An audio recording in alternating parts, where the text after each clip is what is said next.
episode of Reptile Fight Club. Me, Justin Julian, and my co-host Chuck Poland. Hello. Ready to fight again? Back for more. Yeah. I'm excited to fight. This will be a good fight today. Sounds like your dogs are ready to fight too. Yeah, they're always ready to fight. They got something to say as soon as we hit record. Yeah, I know. They were nice and quiet yeah. until we record, and then they're wankers. It's probably my voice. They're like, "Who's that weird voice?" No, it takes very little. Dogs. The breeze, whatever. Oh, they get loud over nothing. And then one like when my dogs like one starts barking, then the other one has to. Oh bark. There's no way around it. And the fire truck starts to howl. Oh, yeah. They literally start howling, and then other dogs in the neighborhood start howling, and it's like we're all singing together. Yeah, it's grossly ridiculous. Good times. Yep. Well, this isn't Dog Fight Club. I hope there's no Dog Fight Club. That would be bad. We're not there yet. We'll see. It might be. Please don't fight your dogs. Yeah. Well, no, not me. yeah. So, So let's talk about some reptiles, huh? Got anything reptile going? So I'm got more eggs from my William Sy. So nice. I've got four William Sy babies in the incubator now. So cool. That's going. I've just kind of been doing cleaning and feeding geckos. Getting ready. I'm starting to hit all my animals with their small frequent meals before I cut them off and start them into their breeding for the year. So kind of super excited. Time, isn't it? Yeah, it is. Yeah. And I'm starting to get cold here. Yeah, I was walking up to work this morning. I'm like, oh, this is a little chilly out here. Yeah. I'm not a big fan of winter, so no, I get it. I live in Southern California. I feel your pain, and yet I don't. So yep. You pay a pretty price living down there. That's for sure. Oh, I do. It seems like it might be worth it. It is. Really nice it's that was not fun bad. to get back to Southern California again. I guess I've been a few times this year. So I was just gonna say you were here like not even that long ago. Yeah. So it's close enough. The kids can say, "Hey, Dad, we want to go to the ocean." Okay, jump in the car. Let's go. Let's go for a long weekend. And well, and, I like that you have a good excuse to come down here. So it was good to see you. That's for sure. Hang out with you. Definitely. That was a lot of fun. Yeah, for sure. It was fun to hang out with Ants, and I'm glad he got to meet you. Yeah, no, that was cool. It was fun. It was fun to talk to him. He's a cool guy. Yep. So we had plenty of job related conversations around. He's in the Air Force. So just kind of trading stories. Our military stuff. So. Just fun, just a fun guy. Really, really good to meet him. He's awesome. Yeah. Hopefully you guys get to go out shooting sometime. That'd be cool. That'd be great. I'd love to. So I told him so. Just have him let me know. So he's a good one. It's fun to have him as a brother-in-law. For sure. Yeah. So cool. I got a couple geckos. I got them at the Anaheim show, so I had to drive down to. So I flew, so I had to have some friends bring them home, and they only made it. They live in St. George, so they were about 5 hours away. So I drove 10 hours over the last couple days going down to pick up some geckos. So I'm a little tired, but it was. I mean, I always need an excuse to get down to St. George. I love that area. Did you you just went down and picked them up, or did you? Oh, we did a little herping, a little birding. Although we found on the herp. Me and Heidi went with me. I went down with my lovely wife, and that's awesome. Made a nice long weekend of it. And nice. Or not. I guess it wasn't in the weekend; it was the middle of the week. But her day off is Thursday, so we went. How many men can say that they take a soiree out to herp with their wife? What a lucky dude! Oh, she's a catch for sure. I've got a good wife. She's awesome. That's awesome, dude. And so we had a lot of fun. I mean, she didn't complain at all. Like she was just fine going on herping. She kind of knows it's part of the routine. But, right. She's got you. She knows you. Yeah. And I kept thought, we did a little shopping, not much. She just needed a shirt or two for the next day or two. So, but then we just kind of went out herping. Nice. I got some sand, so that's always nice to get some good gecko sand. So I was running low on that, so it was nice to replenish my stores. And then we did a little birding the next day. We got her a great horned owl, which she hadn't seen yet this year, so that was cool to see. It was just out in the day. I think it was a young one. What does that put her count at? I think she's at 180, high 180s, 190, somewhere around there. So you're she's up what, mid 200s, low to mid 230, 232. Are you thinking you're going to break 250 by the end of the year or what? I don't know. I haven't really been going That's out. Tough. I mean, you've been well. I feel like you need to but travel a little bit. You know what I mean? Like it's probably tough. Like you've probably caught a lot of the species that you're going to see in Utah, right? For sure. That's the funny thing too is you go some other places and it's like a lot of the same species. Like right. A lot of the same species. Well, but especially unless you go like probably regionally, right? Like you know. You probably go to a different region of North America. You're probably seeing different stuff, and maybe some of it's seasonal. Like since you get seasonal migration. Yep. And the assemblage changes, so you can go to the same area multiple times. So we went to a park that we've been to many times and saw 2 or 3 new species. We saw some green herons flying around, so that was cool. Hadn't seen those yet. And is this a state park? They were in Utah. It's just a little kids park. It's like a normal park. So it's like a California park. I got you. They have they have like a little dinosaur thing for kids where you can go and jump on the little swings and stuff. But they have a big pond or two. They have a big pond and then a littler pond, and so you can walk around that area. And there was a roadrunner cruising around. We didn't actually see it, but somebody's like, "There's a roadrunner." So we went to look for it and missed it, but we've seen all you saw was a coyote before. Yeah, exactly. Some coyote with an anvil on his head. Rocket. I don't know what was going on there. Weird. So it was fun. It's nice to get out and Heidi gets excited is excited about seeing stuff as I do. So that's super fun. So all we found herping was a toad, a little Arizona toad. I mean, it was cool. It was funny. Yeah, little making little croaking noises and stuff. So she thought that was really cute and was pretty excited to see it. So I always like toads. They're fun. What a fun date with your wife. So it was fun. And then we got to sleep in. That was nice.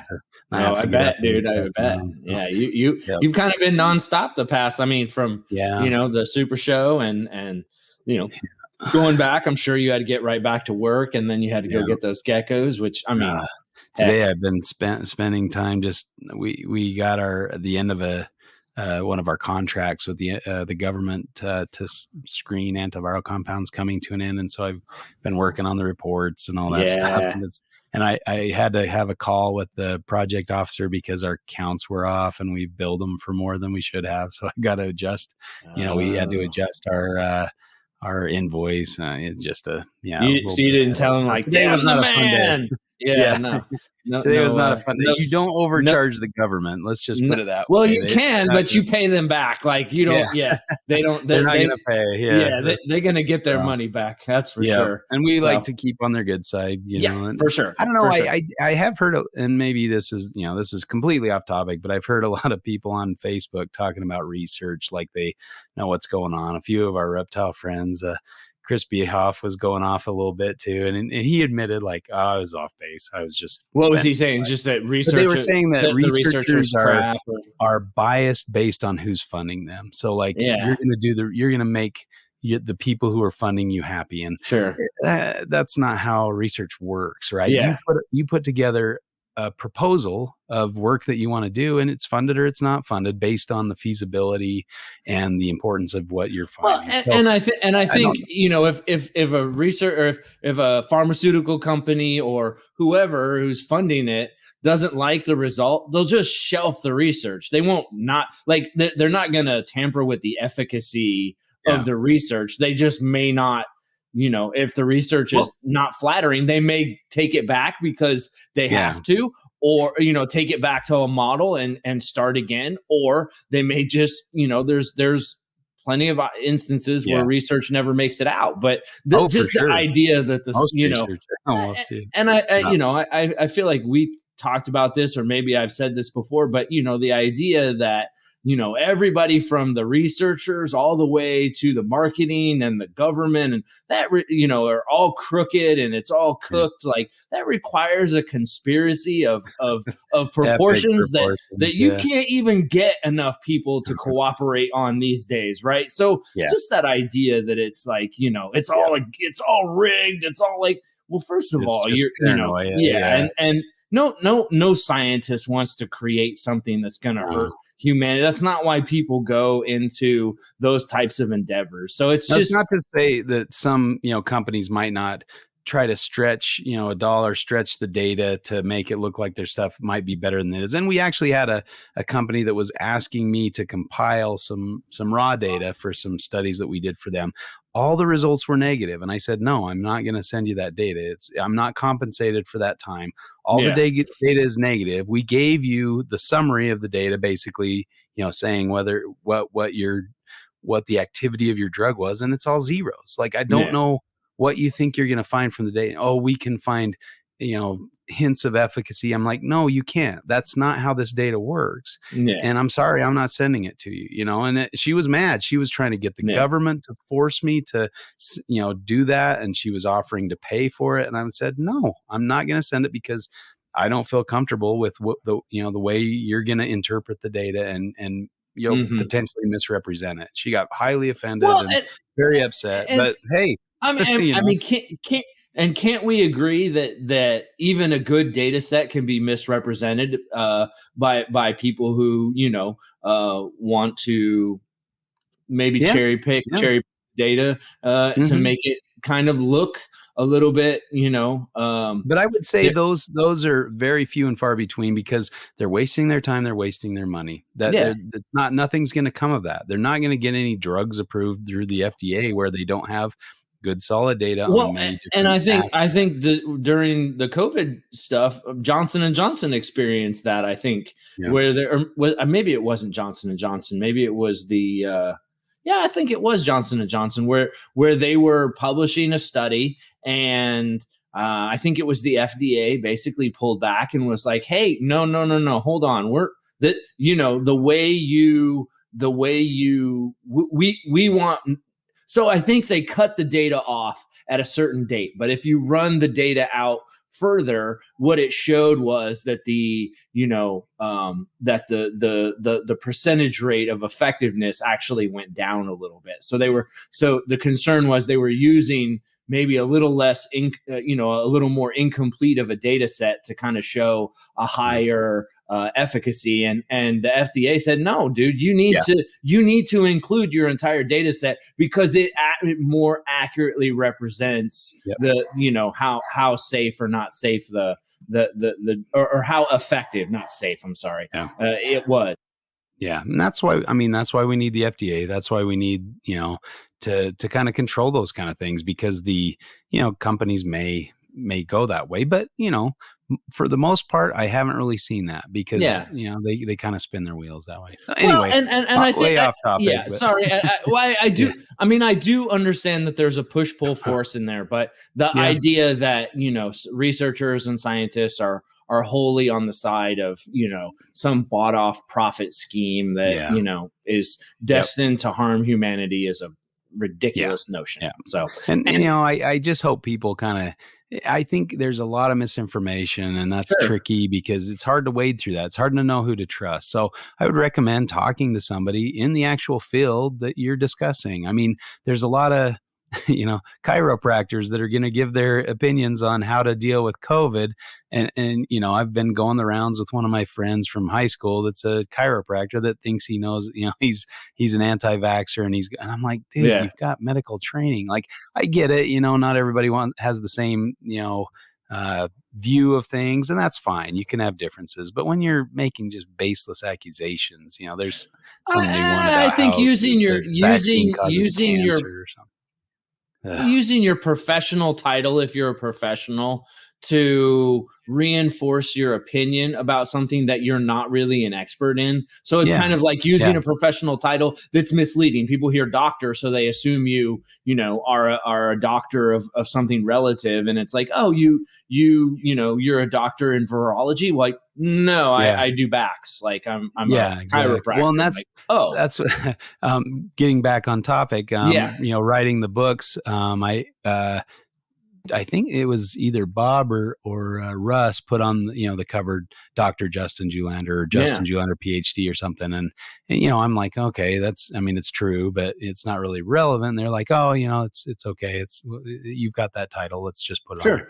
And then later I was with the Green Tree Python book, I had Dave Barker do the foreword, and so I asked him if he'd do that, and he said, you're not a herpetologist, so your PhD is not relevant to this topic, so I would suggest removing that. And I'm like, yeah, that makes total sense. So with that one, and with the Green Tree book, and then with the Knobtail book, I'm pretty sure I didn't put PhD on that one, but anyway, so I'm that makes a lot of sense to me. So I'm not trying to pass off that I have a PhD in herpetology, but I will say that having a PhD it gives you that that extra training on how to think critically and how to evaluate data sets and things like that. So and how to read professional papers. It's not necessarily my field, but I feel like I have an okay capacity to understand things that I read in scientific literature and things like that. So it may not be directly applicable, but I think broadly applicable is realistic in that regard. So although I'm not going to put PhD on there, I do think that going through that process of getting a PhD and learning that method of critical thinking and researching and things like that, it all kind of plays in together. And science, science is science. I get where Dave's coming from, but at the same time, like, you're not misleading. You're not trying to mislead anybody. No, there. I mean, I didn't do that on purpose. Maybe the publishing company put it on there to sell a few more books. Yeah, I don't know. Hey, listen, but, if you have somebody with a PhD in a scientific field, maybe it's not directly related to what their book is about, but does that make their scientific contribution potentially less? No, I think somebody could still make that, and you earn the title, so it's not you're not and hopefully those people who get to know you through your book understand that you have a PhD in virology, not in herpetology, and I think you've always been pretty forward and open about that. Yeah. I mean, and maybe we have a herpetologist on here, and we have that debate. Yeah, but nobody's trying.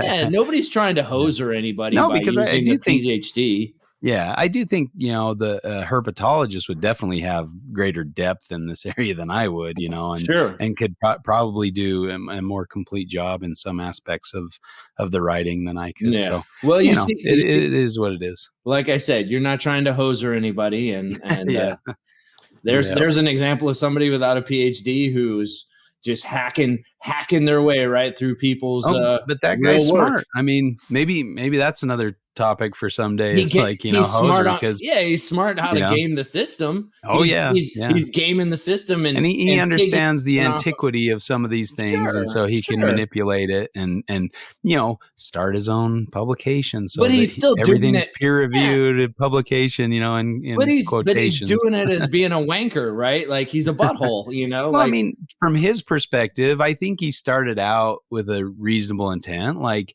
hey, I'm seeing differences here. I'm seeing these, different populations have different, looks and behaviors. Then do the work just like everybody else. But to wait for other people to get ready to publish and then swoop in, because you got wind of something, and then he swoops in long before they're ready. Exactly. Or you just blatantly start, or you just blatantly start renaming you just slap stuff. A name on it. Yeah. So that when somebody actually publishes, I don't know that it necessarily started that way. You know what I mean? Like, I think maybe he felt like he was wrong. I don't know. Maybe a topic for another fight. Yeah, that's fine. It would be interesting to discuss. No, I agree.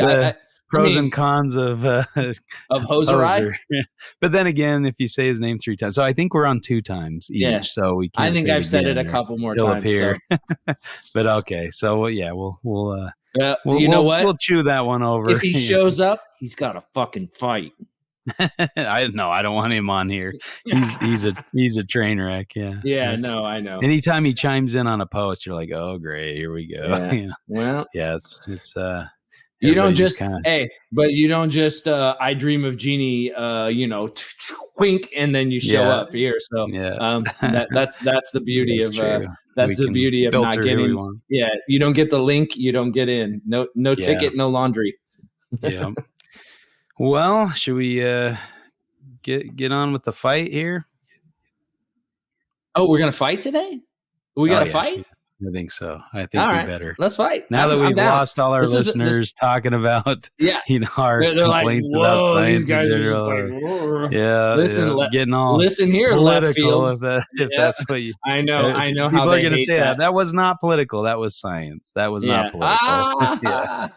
So if you're thinking that's political, then there's something wrong there with your thinking. But okay, let's introduce the topic today. So we're talking about cycling, right? And are certain things necessary to cycle your snakes? Do you have to follow a recipe, or are there many avenues to breeding a snake? So I think whether there are or aren't reproductive cues that need to be hit in order to successfully reproduce an animal.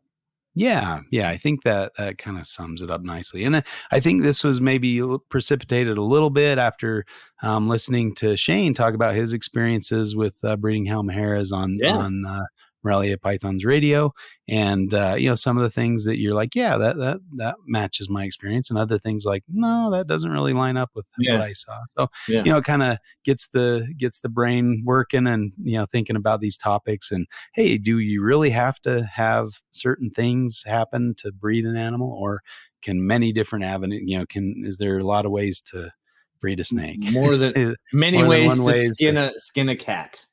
There you go. Say. Yeah, that's I don't know where that came from. I think I'm not a cat fan, so we can skin the cats. Yeah, I'm fine with that. I like cats. We've got. Do cats. you? Oh yeah, that's right. We've had this conversation. I've got my hairless I'm a dog cat. person, and you're okay. Awesome. Well, listen, we have had this conversation, and I think a hairless cat is more like a dog. So I will yield to Justin. But my wife had a cat when we first met. That. I moved in with my wife and at the time, and so this cat would wait until I did my laundry. I would fold it in my laundry basket, and this cat would just jump in there and pee all over my laundry because the cat lived with Heather before I was there. So now who's this fucking dude? He was putting you in your place. Yeah. So me and the cat didn't. He was boss. That cat. Well, we could have skinned that cat, but we didn't because I wanted to continue a relationship with my now wife. So skinning her cat would be a bad move. Yeah, it would be a bad move, man. It wouldn't. Plus, it would be very undude of me. You know what I mean? That's true. The only place the only place I don't like cats is in Australia in the outback, where they shouldn't be. Or other places for that. Yeah, matter, I would just say that keep your cats inside. The feral feline is. Yeah, lock them up, people. Yeah, we don't let ours keep them out of keep them out of the laundry basket. Keep them out of nature. So because even in here, they're going to hunt down birds, and they account for a lot of bird mortality in the U.S. and throughout the world. I mean, they're not a good predator to have outdoors in areas they shouldn't be. They're psychopathic thrill killers is what they are. Sorry. I guess you could put it that way. Yeah. But I do want to reiterate, I am a cat fan. I know there's a lot of listeners that are also cat fans and friends of mine that really like cats. So is that true? We don't have you verified that? Is that you need to visit Peter and Joanne Birch. They've got several cats. Peter? What? Oh yeah. I think it might be more Joanne than Peter, but they do have a few cats and some cool dogs. But they're just Joanne, nature lovers in general. Yeah, if it's Joanne, then it's Peter by default, right? Like I didn't like my wife's cat, but I like my wife, so I liked my wife's cat, even though it peed in the fucking laundry basket, right? Like, by default, I have to. It's forced participation. Okay, well, that was another tangent about I'm on. Yeah. So we won't skin the cats, but we will talk about different ways to breed a snake. So okay, so we'll give it a coin toss. I know it's kind of a moot point at this this venture junction. Gee whiz, dude! Why don't you give it a call? Tails. Okay. What do you see there? I can't see. It was actually tails. Was it? So I won. Yeah. I won. I won. Do you hear that, people? I won. I won. All right. Well, okay. So, try not to glow too much. Well, listen, my percentages are rising. My stock is rising. So what side do you want, man? What do you? I am going to go with the nay side, that you do not necessarily need specific cues in order to breed a reptile. Okay. All right. Well, do you want to start, or do you want to? I'm sure I know what you're going to say. Well, I mean, are you asking me, or I mean, you won the coin toss, so you get to say if you're going first or if you're deferring. You start. I figured that would be the case. I don't know why I asked you, but okay, here we go. So, I think there are definitely some set in stone things that are needed to breed some reptiles, and I guess, I kind of would say that I side with you a little bit in this regard, that, there's probably lots of different ways, but I think there are some that are pretty fast and firm, that are just integrated into the snake's DNA almost, and that it's required. I mean, you look at all the temperate region colubrids, right? They generally need winter cooling for the males to develop, sperm properly, and for the females to cycle and get things ready to go. You can actually manipulate that. I think you can, obviously it's nice for the keeper as well, because you're cooling them down. You're not having to feed them during that time, but getting them cool is pretty much a requirement. I mean, there might be some exceptions to that rule, and you might have an odd clutch that you didn't, from an animal you didn't cycle. But I think for the most part, cooling a temperate region animal, reptile, is necessary for reproduction. Okay. So I'd start out with that.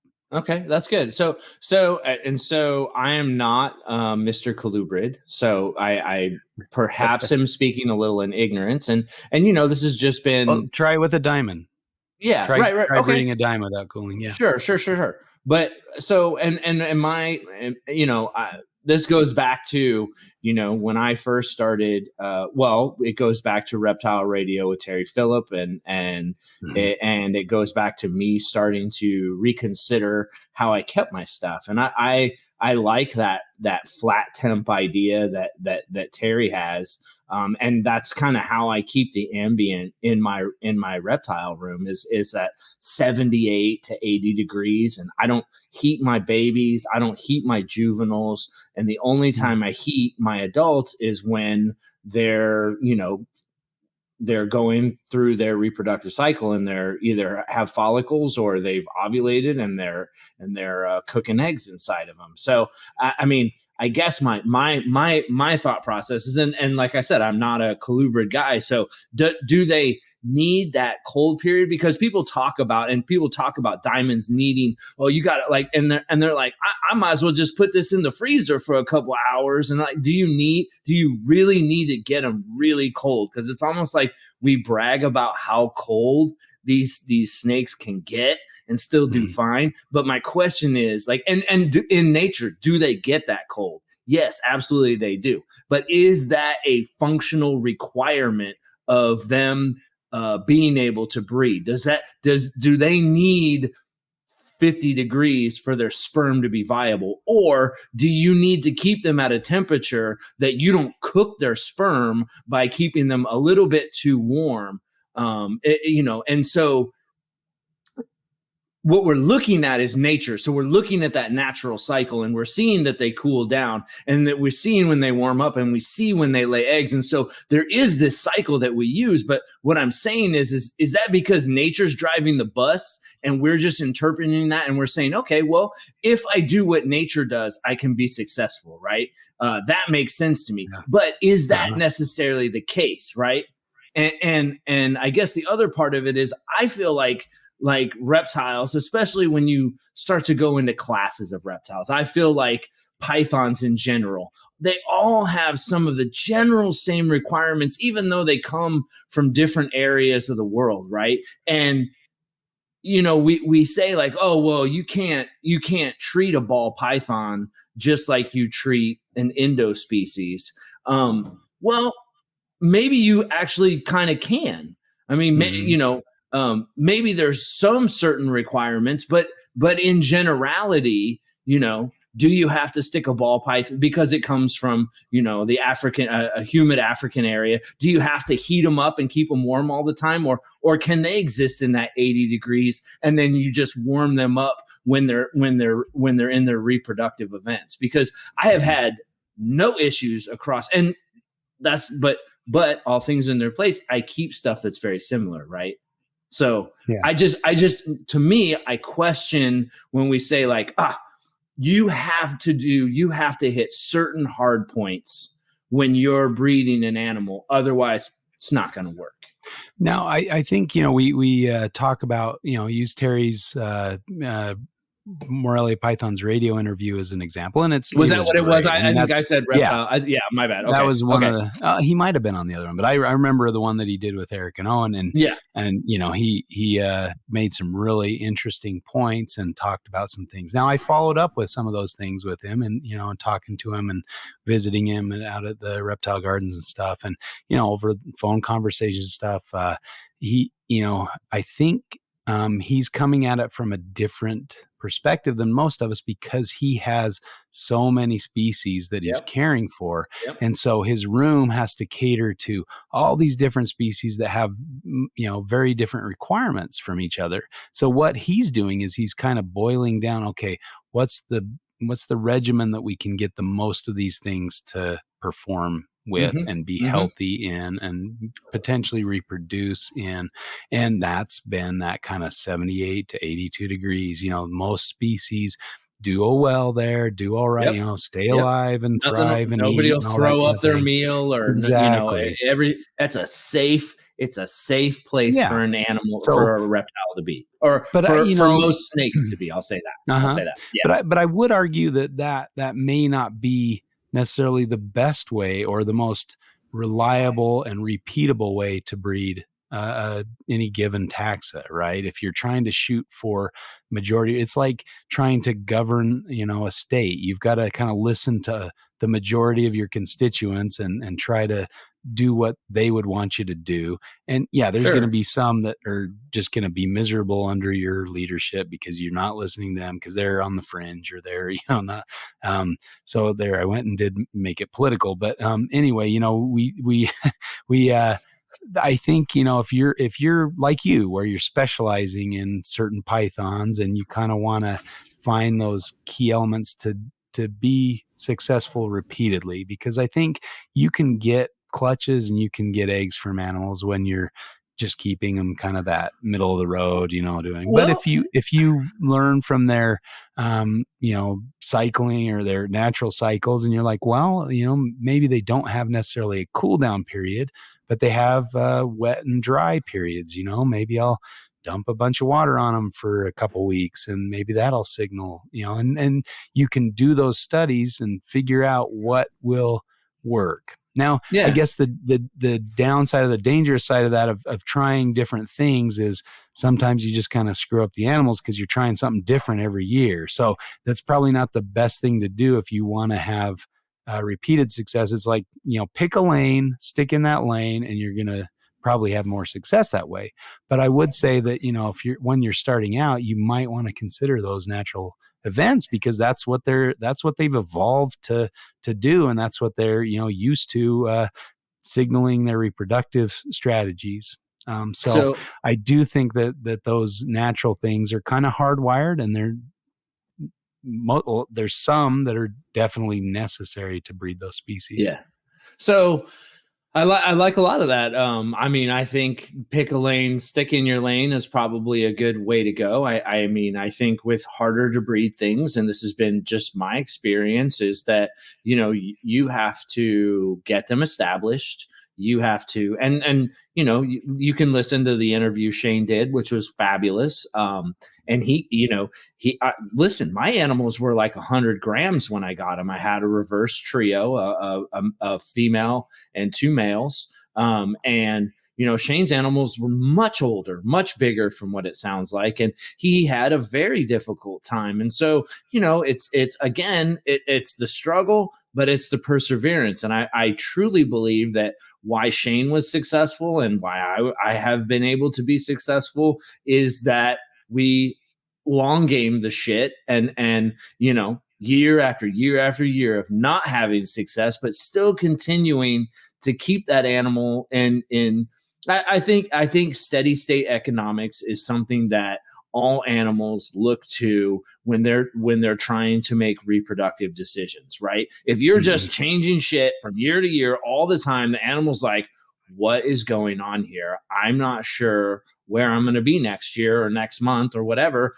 I'm not gonna risk a reproductive event right now because things seem to change so much. And so that idea that Terry has where, you kind of flat temp, and like I said, I don't, my animals are out behaving, they're active, they eat great, they perform all of the natural functions and behave with the natural behaviors that I'm used to seeing from every type of scrub that I've ever kept. So to me, I'm kind of like, okay, all of this tracks with every piece of experience that I have. Now, could I be doing it all wrong and every behavior that I've seen has been wrong?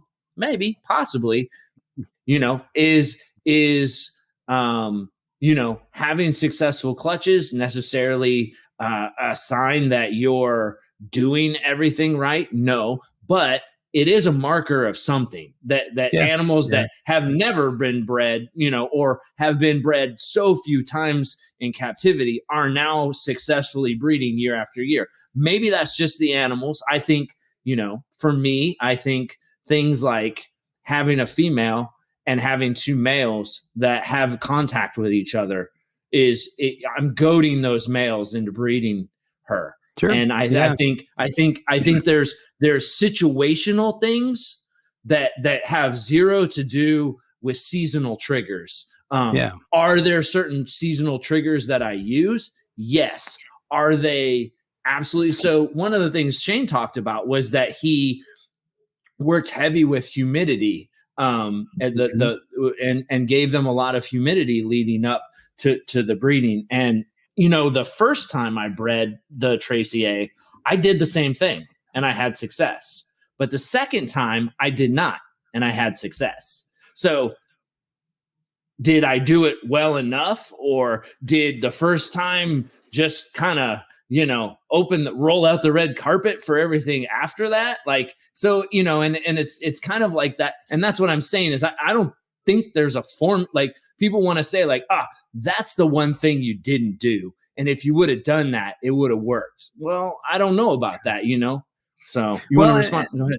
Some of those things too are like, did you track all the storms that came through, California, or did you, So I definitely had. So I have an elevated, isolated hide box. And when I had barometric drop events, storm events, yes, I absolutely did not see that female and that male. And previously, when I had seen copulations, they were correlated to barometric events. So I do think that there are, to your point, certain things that are highly tied to reproduction, right? I do. Because I love that line from the Terry Phillips interview, like that says, my rattlesnakes come from an area where it snows a lot, but I'm not shoveling snow into the cage. It's the cold, not the snow. It may be the barometric pressure change and not the water in the cage that's triggering. And so, we might miss those subtle things where we think, oh, I sprayed them. And so, that's kind of more of a, you're ignoring the real cue, which was barometric pressure. And I think, go ahead. And do they need that barometric pressure?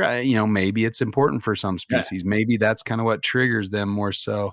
than anything. But I guess the kind of take home is that, you know, sometimes we misconstrue, you know, a necessary factor for An the unnecessary resultant yeah. or a correlated or an associated factor that Yep. kind of hangs on that, like Well, in that, like and, that example. and going back to Tracy A, because that's my best, you know, my best shit to kind of throw at this.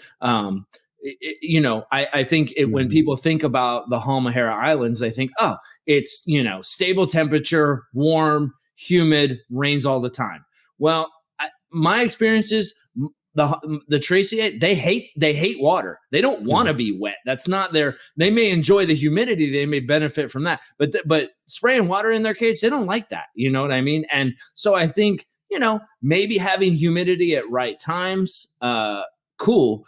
Do you have to have a wet period in order to get them to? I don't do a wet period. I don't think that's a thing. I think a wet period when you have an animal in a box leads to bacterial infections. So, you know, I mean, and again, just because, and this is kind of reinforces my idea that just because it happens in nature doesn't mean that it's a it's just where the animal is, where it's and it's not because it rained, that animal evolved there to be there because of the rain. It's just a form that exists, and in that area that exists, rain is a thing. So just like in any part of the world, humans, it doesn't change who you are as a human, but you deal with different climates, and maybe people change a little bit because you know, they get more sun, maybe they get a little dark, their pigment gets darker, things like that. But we're still all just humans and operating in the same way. And I'm not trying to use an anthropomorphic. You can take them out of that environment and they'll do this. And they're still successful to reproduce, right? And so I'm not trying to use an anthropomorphic, you know, example here, but I think you see kind of the point that I'm trying to make. Yeah. Well, and I would say too, like, I think there are certain species that need those things. And if you give them the option, like, so if they need a cooling period, but you give them a basking spot, they might choose to bask all day and kill their reproductive season. Yep. And I would also say, you know, in regards to rain, frogs definitely need rain to reproduce. You know, and that's what triggers a reproductive event with many frogs. I mean, I've been in places where you can throw a rock and they'll go try to mount it because they think it's another frog. You know, they're so keyed up on reproduction, and it has to happen quick. As soon as the rains come, you've got to get that job done. And so they're out, you know, mating aggregations and hearing the calls and seeing all the tadpoles, you know, that kind of thing. So most definitely some species would require, you know, I would say frogs would require rain. If you don't give them a rainy or, you know, wet season, they might not breed. And I think you see that in reproducing a lot of frogs, that they need like rain chambers to get the mood going. And if it's, you know, not and you know, correlated with potentially storms outside. I know some frog breeders in Utah wait until the big snowstorms come, and then they'll start their frogs in a rain chamber, so they have the barometric pressure. Do you think that rain cycle, because those tadpoles have to exist in water, that to those frogs, they're like, okay, this is a safe time for me to, you know, initiate a reproductive event. A lot of these things not that they're buried under you know, a couple feet of sand or something, you know, and it's dry as can be on top. But as soon as rains come through and they get saturated, they'll start crawling up to the top and find their mate and get it done, and hopefully have the water around long enough that the tadpoles survive to you know, burrow themselves down in the dirt and avoid the hot temperatures. So they are definitely tied to that water. They're definitely tied to that rain cycle. And if it doesn't rain or doesn't rain enough, they might not come out that year. They might stay underground and be underground. Same, I think there's a lungfish, right? In one of those Planet Earths, and those things are he was crazy. making like bricks, and then the lungfish came out of the house from the middle of the brick that he used to put his wall together or something. So stuff like that, absolutely tied to rain cycles. And sometimes I think there are some species obviously that are much more adaptable, much more easy to breed than others, because they don't necessarily have as many triggers or cues that they need to start a cycle. And so they might be considered easier to breed in the hobby because they're just more adaptable to a lot of different situations and circumstances. I heard Scott Eiper talking about how all carpets are the same thing. And, I tend to disagree with that, because try to keep a diamond like a Darwin and you're not going to breed it. It's not going to do well. It's going to live 5 years and keel over. So, obviously it's adapted enough and changed enough genetically to require certain things. So I do take issue with, that all carpets are the same thing. But what I do think is that if you were to take a diamond python and reproduce it in captivity over and over, and slowly as you reproduce it, you begin to change. So it's that idea that, and what was that? The Ghost in the Genes. It was a KPBS special where they talked about how epigenetics influence,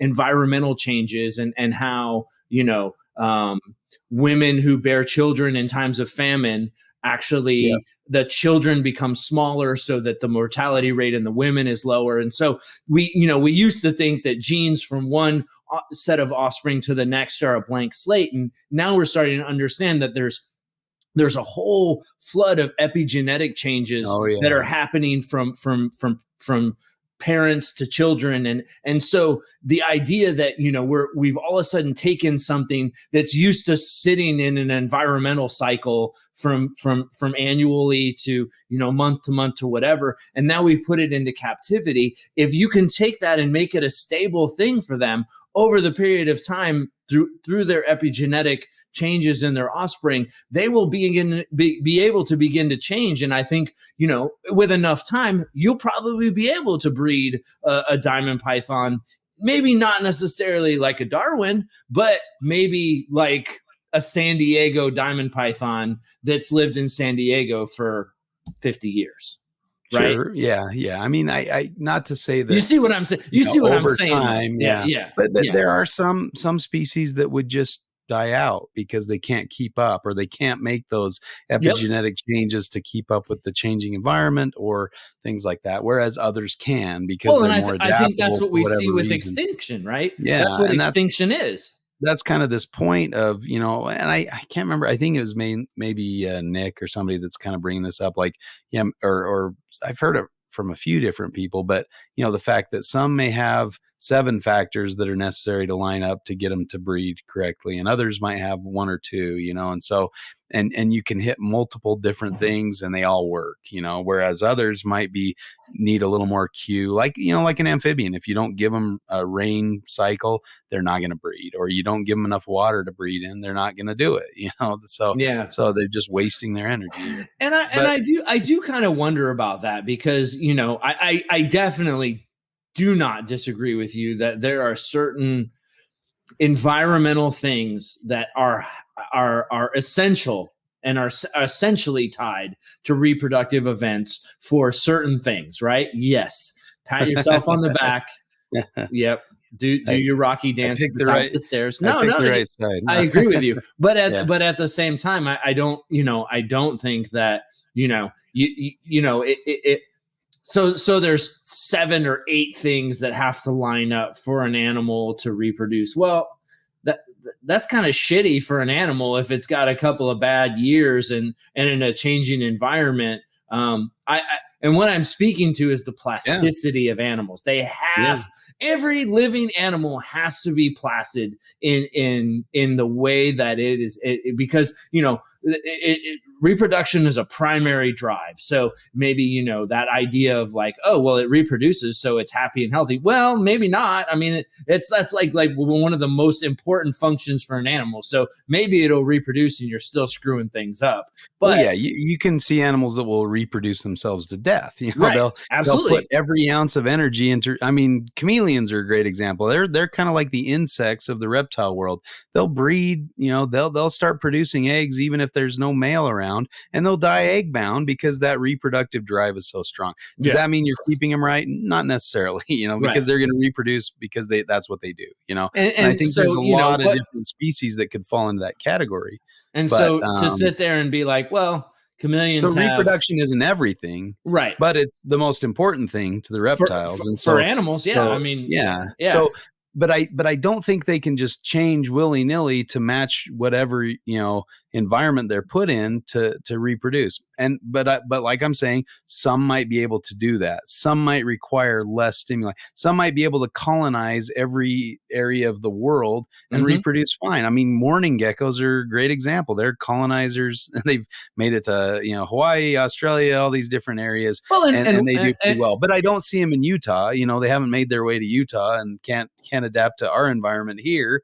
But, you know, they can adapt to more tropical or semi-tropical environments and do just fine there. So there are still some things I think if you important for them to reproduce that you wouldn't find in other areas.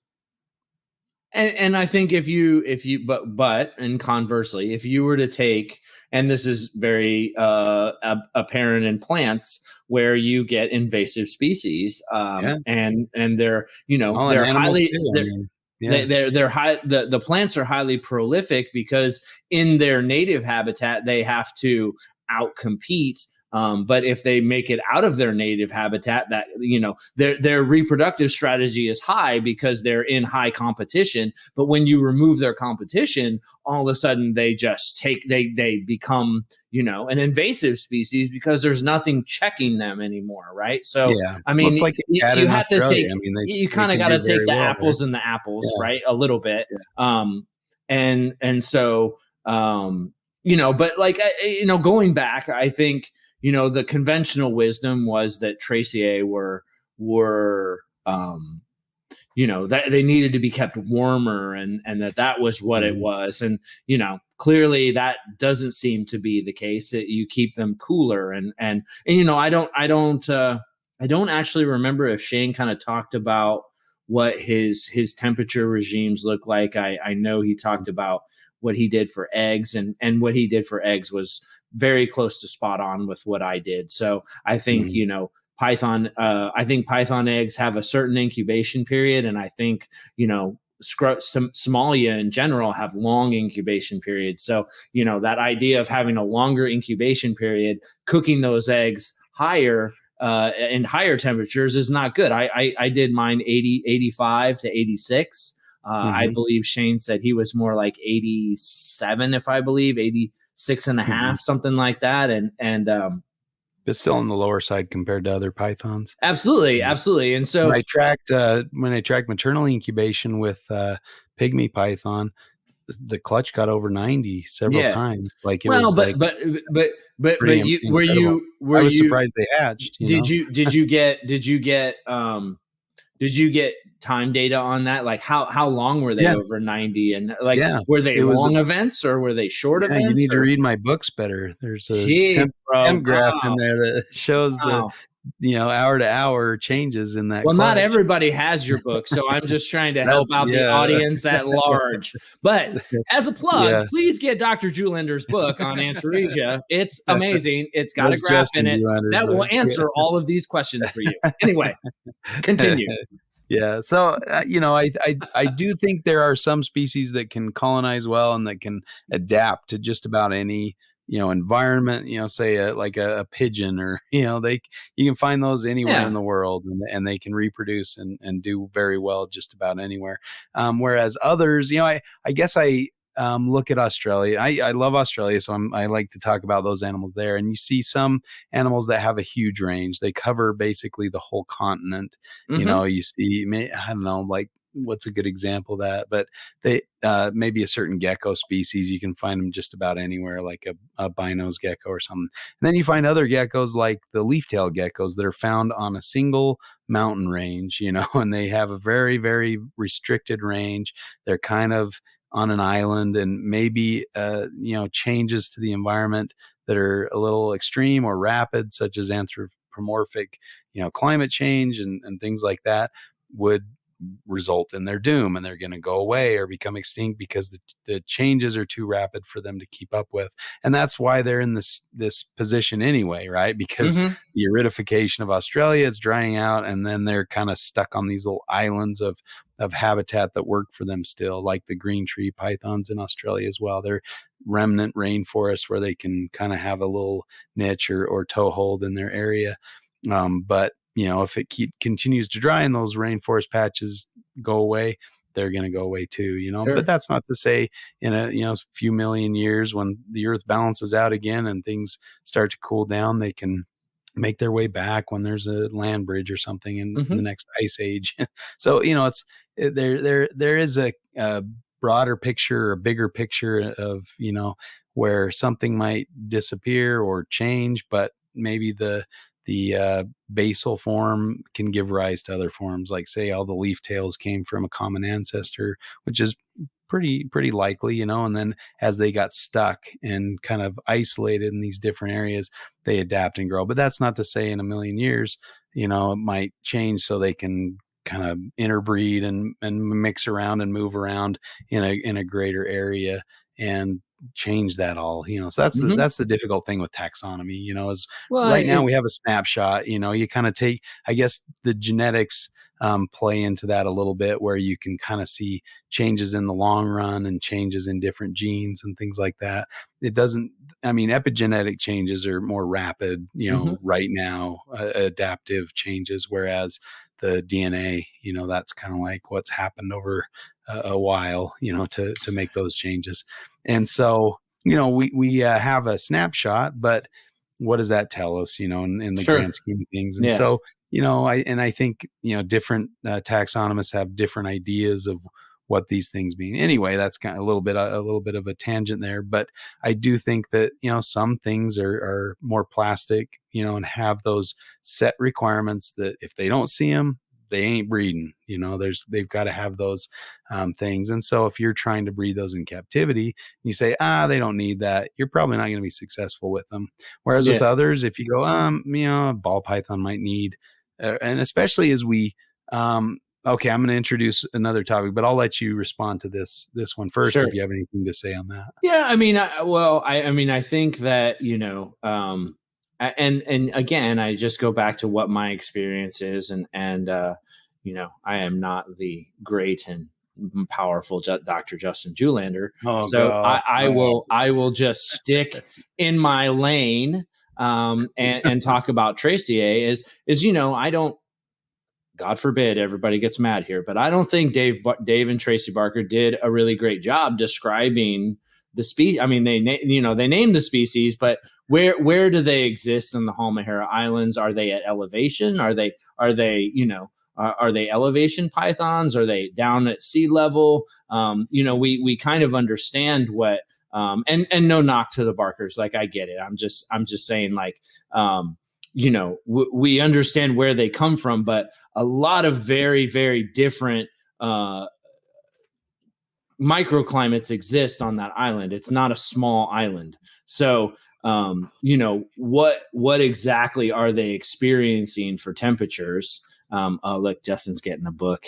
He's gonna smack talk me out here. But so I think that when you see that weather station average of temperatures for the Halmahera Islands, and you think that's exactly what that animal is going to experience, that may be leading you potentially down a wrong path. And so I will just keep talking to allow Justin to. I don't. You can stop talking if you want. I was just going to slap you upside the head with. Go ahead, dude. The Barker's book. No, I was going to see if they had any information on where they're found. Do you have the book? It's called The Pythons of the World, Volume 3, The Pythons of Asia and the Malay Archipelago. I have not gotten that one. Oh, see, there you go. You could mail it. You could mail it.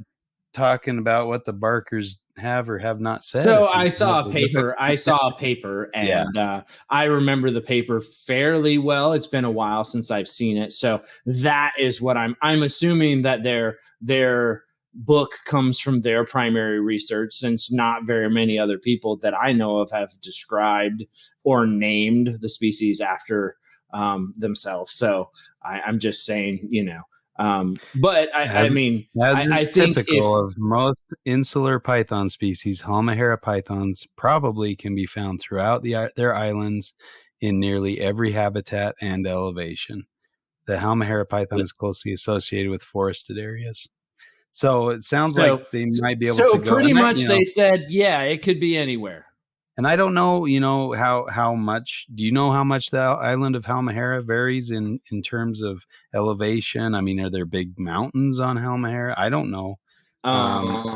They're fairly smaller islands. I don't know how much of a mountainous range they can even have. Small. I mean, they're smaller than the Bird's Head Peninsula. They're, bigger than, Biak, but they're fairly good sized islands. And there's 1, 2, 3, So they went from not that big to fairly good size. Well, they're not Papua New Guinea and they're not Australia. They're smaller islands. Listen, I'm not Ari. I admit it. I haven't gone out and I haven't hung with the natives and the Tracy out there. I get that. I'm just saying. Okay, so I'm sorry. I apologize to all of you.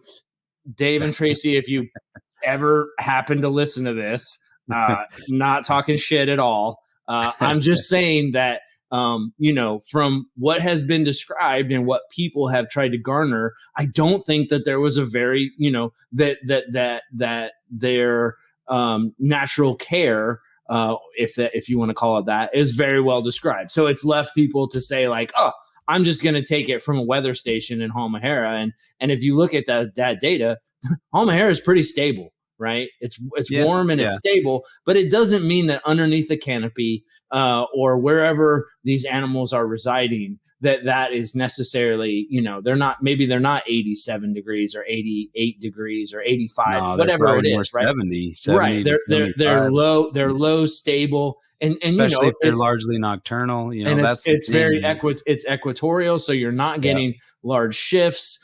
You potentially have rainfall year round, so you have stable. And so for me, in my mind, I thought, okay, so they're an average everything, right? Steady state economics for the animal. So if you don't necessarily hit the temperatures right, but the temperatures are stable and they're close, then you're probably okay, right? Like that's what makes sense to me. And I'm sorry if I've offended everybody and that I'm now a pariah.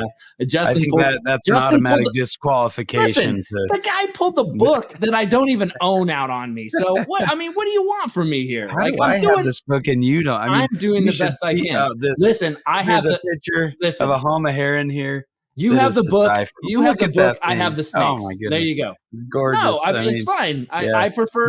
I prefer the babies. I mean, it says the local collectors report that the species is usually encountered on the ground, but is general arboreal. It is often encountered at fruit bat rookeries. So I don't necessarily think it needs to eat fruit bats to be successful with it, But maybe if you learned, the cycle that the fruit bats take, that might help promote reproduction. But I think that's a potential. That's a potential avenue. I don't necessarily. I mean, it's someone would have to prove to me that the predominance of their.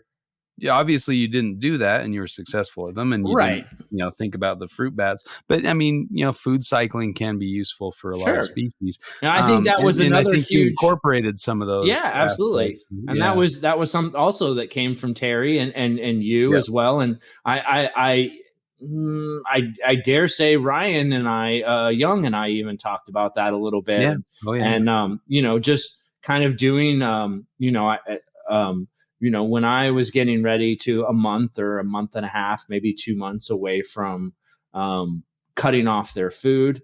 And generally I correlated that with my wet period in Southern California, which is very pronounced. It's only a couple months.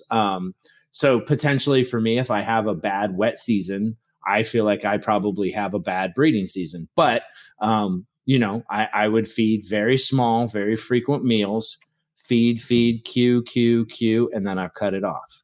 So that seems to be very successful. So like I said, that also can mimic a natural cycle of the ebb and flow of prey availability. So I think there's probably some good, rationale for doing things like that. I think one of the most important things, especially for something like a Tracy or that you and Shane hit on, was leaving them alone. Absolutely, reducing their stress.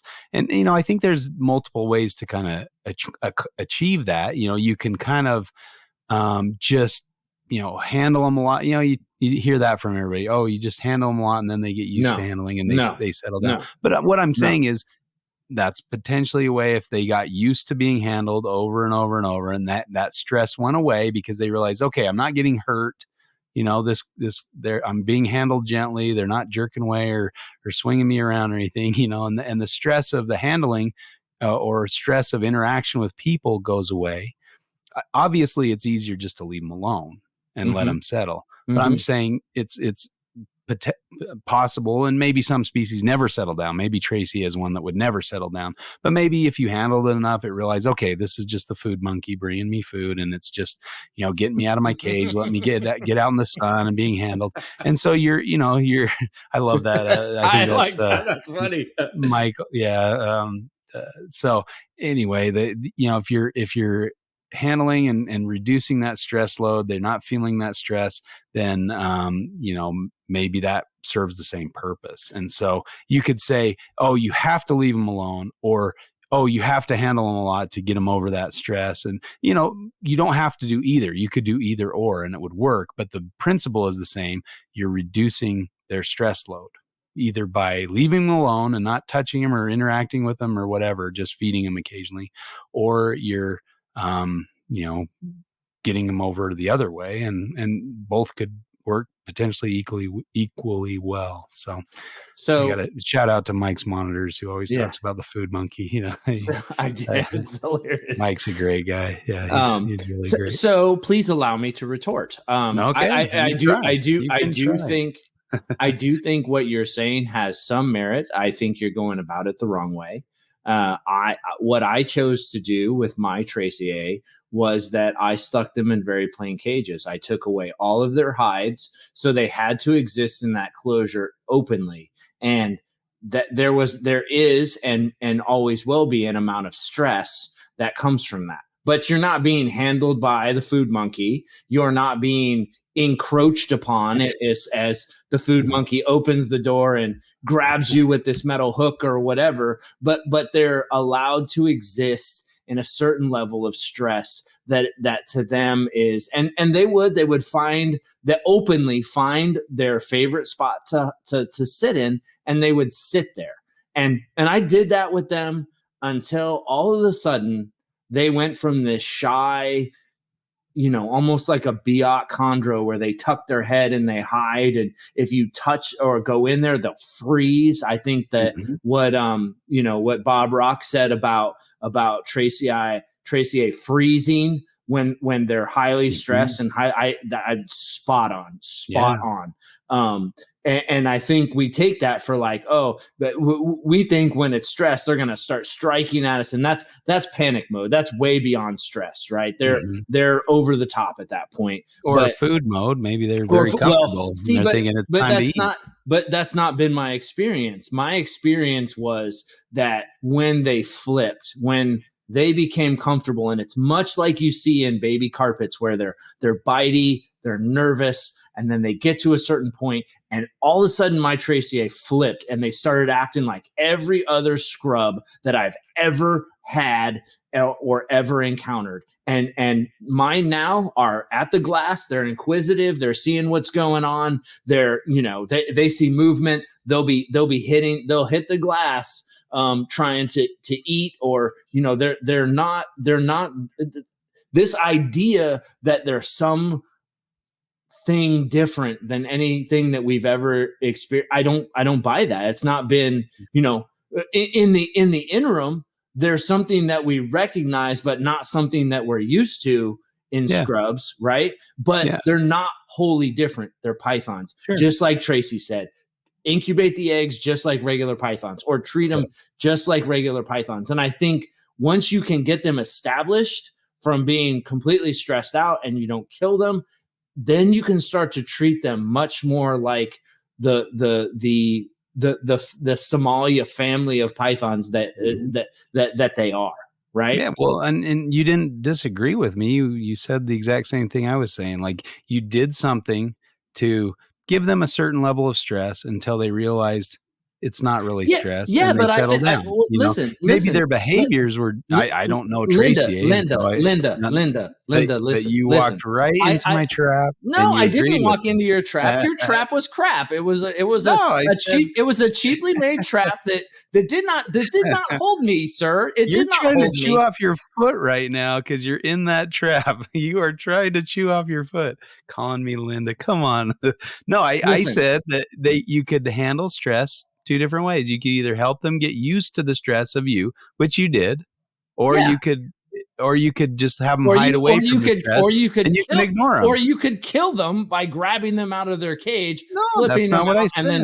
I said doing things to get them used to the stress of captivity. Listen, like handling them often, or like putting them in a cage where they have to see you and have to understand the stress that it's not worth freaking out about, or you can say, get rid of all the stress, have them in a solid container with plants for them to hide in. And you put in the rat in a little trap door where they never see or smell a person, like there's ways to do these things. And I'm just saying stress is a very important thing. And if you handle it one way or you handle it the other way, you're taking the stress as a factor of their well-being and their reproductive success into account. Okay, so, Linda. Thank you. Keep chewing that leg. No, listen. Leave my leg alone. Hey, you're the one chewing on it. I don't. So I think those people who want to hide those animals in plant cover and things like that, they're taking a strategy. And as long as you're consistent with that strategy over the long period, I believe that strategy will work. Yeah. I also believe if you take my strategy of. There was another scrub breeder that was on Pythons radio that was talking about that same thing. Go for it, Linda. Can I finish? Wait. Are you Karen? No, you're Karen? Linda. You're Linda. I'm that little boy who's like, no pow-pows. No pow-pows. You can be Karen. I'll be Linda. All right. Wait, I don't know if I want to be Karen. That is not a good name. That is not. I think I'd rather be Linda. Anyway. Karen's listening. Yeah, exactly. Or Linda's. My bad too. Yeah. So no, I do. I think whether you go with the, less stuff going on, get them used to it, lots of stuff in the enclosure. The only point I was really making is I think we've seen people who have been more hands-on with them, tried to keep them like other pythons. And I don't really understand outside of something viral, or something going on, that we are not kind of, if the mortality rate of Tracy A is highly tied to stress, then I would say that you're, going in and getting them used to handling probably is maybe a threshold too far. Sure. So that was kind of my only point with that, Linda. Oh boy. Well, I think you missed the point because that was it was about managing stress. It was about putting me in a trap. Managing stress. What it was. In an appropriate way.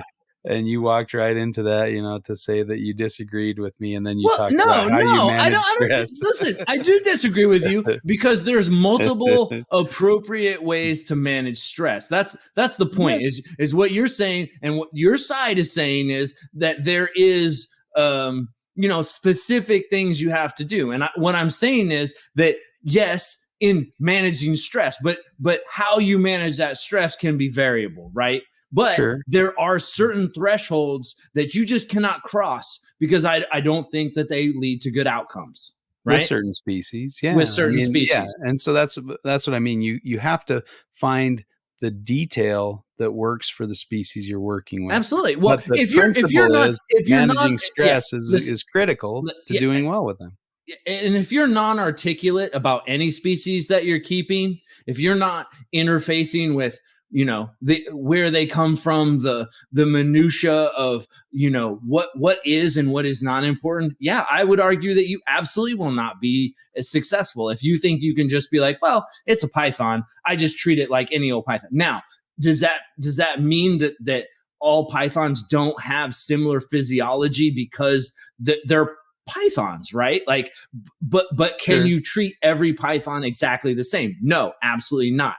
But there are certain commonalities, and there are certain things that matter, but there's certain things that I don't think matter. And I think sometimes people get caught up in the things that don't matter as the keys to success, where the long game, the consistency, the student of the serpent, finding those things that work well over time and cause a, you know, steady state economics with that animal, right? And that is probably your best leverage to have success. That's kind of that's what I'm saying. Okay. Yeah, I mean, you can settle down a little bit. You got me fired up with the bear trap, man. My foot hurts. I understand, you know, I My understand. foot hurts. My name is Karen. Sorry. No, so I've already I would insulted. say I've had to kind of insult the barker. Like this has just been a train wreck. Okay, I am not scoring points with people out there. All right, I get it. I get it. No, okay. So I guess my summary would be, when you're considering keeping any species, to know their natural history, to find the elements of their natural history that are static or that are very critical to their reproductive cycling.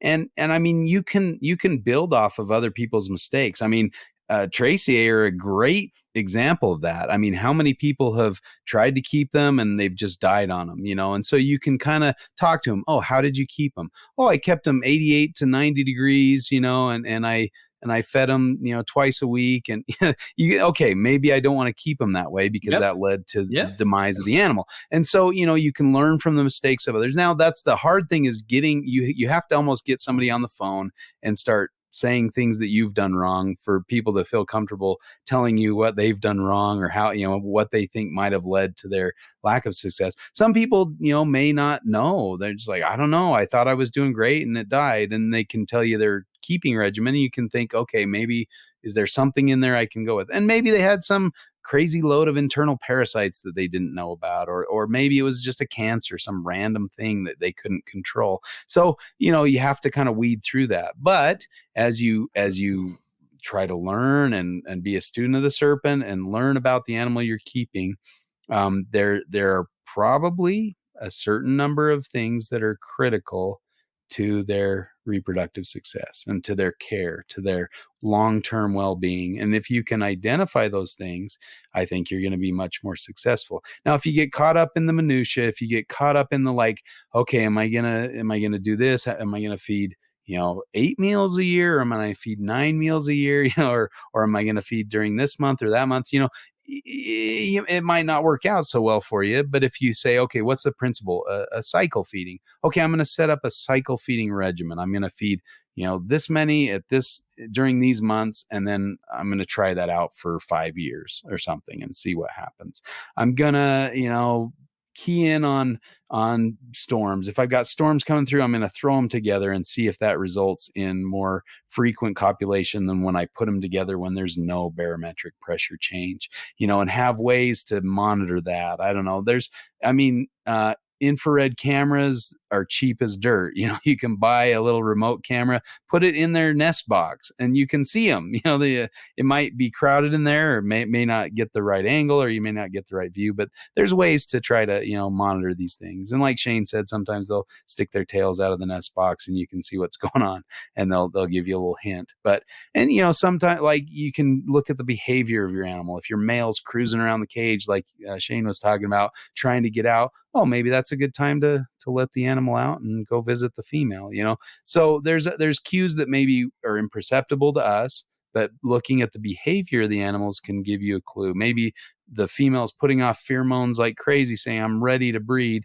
And your male's cruising around the cage and you're like, oh, what's wrong with this stupid male? I don't want to let him near the female. He'll probably kill her or something. It's like the best time to let him near the female. So our interpretation of behaviors is sometimes problematic, and sometimes we get in our own way. But, as we gather information, and that's why it's really, sometimes we like to claim success all on our own. Like, I figured this out, I did this or whatever, when in reality, we're basing a lot of the decisions we're making off of either other people's successes or their failures. And so we don't have to go down the same, bad, down the road that they went that led to a bad outcome. And so, there's different ways to do this. And I do think there is some plasticity in some elements of keeping them, but others, it's a static. They need this, a colubrid needs to be cool, or this colubrid needs to be cooled. Maybe other colubrids don't, I'm very generalizing with colubrids is a huge family of snakes. So, but there's certain aspects of some species that are almost required for them to breed and be successful long-term over multiple generations. That's one other thing I wanted to bring up. Sorry, I forgot. I was going to bring it up earlier, and I want to bring it up kind of in the closing as well, is as we reproduce animals through multiple generations, we're moving them more and more towards a domesticated creature, right? And so we change things that maybe are more or less necessary, or make them less necessary, put them into a more adaptable state, things like that. So did you? So maybe you hit on that. That was my whole epigenetic thing. Never mind. I'm sorry. Right. I didn't mean to go into your. I'm sorry. Finish. No. Yeah. Continue. So there are things that as you get them more and more adapted to captivity or domesticated, whatever you want to call it, maybe those things go down in number, and the critical things become less critical, and they become more adaptable. So that's what I'd end on. I wholly agree with that part of it. I mean, I think that, and you think about it, like, animals or snakes in the wild, it's Tracier in the wild. They don't experience the same climate every single, I mean, it's in an equatorial region, it is absolutely fairly stable, right? But it's not the same exact year to year. It does change, right? And especially when you get away from equatorial regions, there's animals that have vastly different, from have a drought or a huge tropical absolutely storm. So from decade to decade, or they have to have plasticity. So this idea that you can't, you cannot have variation in what you do to reproduce something in captivity just doesn't track with what animals have to do in the wild even, right? And I would say that we can probably give about the same stability if you have a well-controlled captive environment for them. And I think the hard part about stuff is you got to have the balls to risk it sometimes, right? Like, if everybody's keeping, Tracier and they're killing them, you got to have the balls to do something completely different. And it's kind of like, crap, man, like these things are dying on people left and right anyway.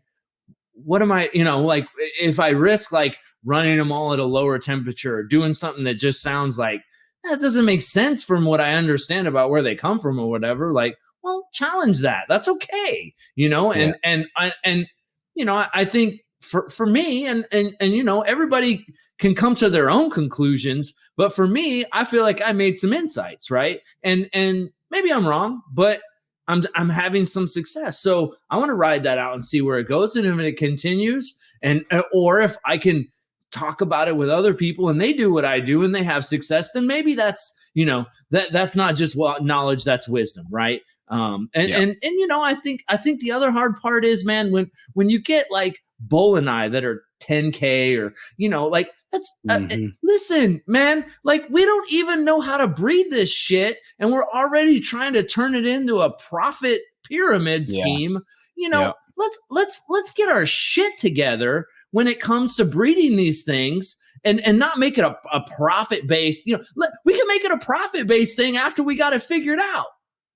Well, the people making the money are not the ones trying to breed them either. They're importing them and saying these suckers are going to pay 10 grand a piece for them. And I'm going to say something unpopular. Maybe you're kind of a dickhead, right? Because me? No. Are you importing Bull and I trying to sell them for 20K a fucking pair? No, I'm just saying it doesn't make sense. Listen, what are we doing here? What are we doing here? Right. And I get it. It's about making money. Is it really? I mean, is that like, I get it. People got to make a living and shit, but can people make a living and not charge people 10K for a single male that's imported and really is suspect, whether it's even been captive hatched, that what it costs that importer to bring it in, or what that retailer bought it for and what he's selling it for is bullshit compared to what he's trying to charge the consumer. Oh yeah. And so that's the thing. If we support that and people buy them, then they're going to keep doing it. That's the bottom line. It's supply and demand. If people are going to go for it, then have at it. Good luck to you. Hopefully you figure it out and you don't just have a dead 10 grand snake. Right. That's the challenge. But and maybe that's what it requires. Maybe I don't know. We had that topic already. We already discussed that. Yeah. And I think, I also think, like, for me, one of the things that helped me really be successful is giving animals room to make choices. Construct your habitat, construct your plan with a way to let the animal figure it out and give that animal a safe, reasonable, that seems to meet all its needs, but allow that animal to make those decisions, right? And design your enclosures, design your setups and your plans for those animals around those things, because you don't know what the fuck's going on. They do, right? And so you have to meet, like we talked about, certain criteria around what these animals need. And some of that's a best guess. Some of that's kind of well known. But if you design it in such a way that the animal just takes it from there, then you're going to have much more success. But, this idea that you're grabbing the male out and throwing him in with the female. And if you're talking about highly stressed animals, you're not helping yourself doing that. So, do something like pass-throughs, or, do something like, cohabbing or things like that. And kind of think around those things, but better ways to kind of get stuff to work together. And I think this has been good. I do think that you are 100% right that there are just certain hard, nopes that if you cross that threshold, it's just not going to happen for you. But there is certain plasticity that has to be there in animals. If they were unforgiving, they would not exist as a form on this earth. So that is all I have. All right. Well, good topic. We took up a good chunk of time. We did. Got pretty impassioned there, so that was we had a bunch of nonsensical, non-reptile ish talk earlier. So we did.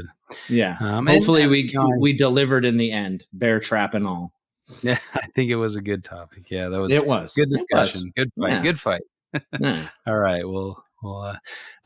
So yeah, let us know what you think, what you got from this. If you have any input to it, we love feedback and love getting new topics. We've had some really nice feedback lately and some really good topics. We got some people lined up to come on and discuss some of these topics. So appreciate your feedback and your interaction. That's kind of what makes this more fun, is people's interaction, and hearing the guys on Carpets and Coffee talk about the opportunity to fight each other, and Lucas wanting to fight I want to get in somebody. people's ear. We're making that happen. That's happening. That's for sure, happening. for sure. Yeah, that's done. We'll have them on as soon as they want to come on. Yeah, maybe the 20th episode. I don't even know what episode we're on.